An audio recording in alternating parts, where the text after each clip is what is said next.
One thing I really like to do is be like, explain it to me like I'm a 5-year-old. So the first thing I'd say, this goes for students of almost any age.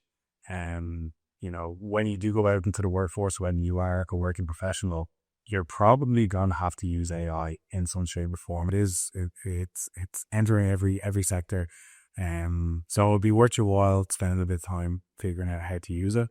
Like one thing I like to do is I might just like randomly pick topic, let's say Irish history, and I would go to ChatGPT and I had to use the voice feature where you can actually like speak to it and like you can have a bit of a conversation with it. So I would talk to it and mean like, hey, I'm really interested in Irish history. I like these characters. I like Oisin, I like Fionn, I like Anya, I like whoever. I was like, what can you tell me about them? And then it'll go and do its research and it'll come back to you with like a whole story about them. And then I really use it as a soundboard.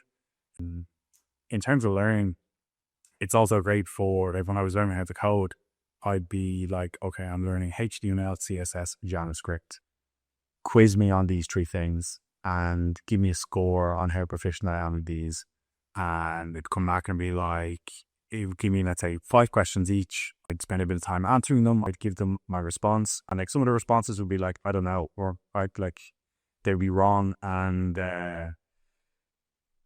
it would come back saying, let's say you're 80% proficient in HTML and 70% in CSS and 40% in JavaScript. You need to look over these topics and stuff. And then you literally just ask, oh, tell me about, what's a promise in JavaScript, and then it'll, give you a detailed explanation. One thing I really like to do is be like, explain it to me like I'm a 5-year-old. Again, this all comes down to playing around with it and learning how to use it to your advantage, and use it as much as you can.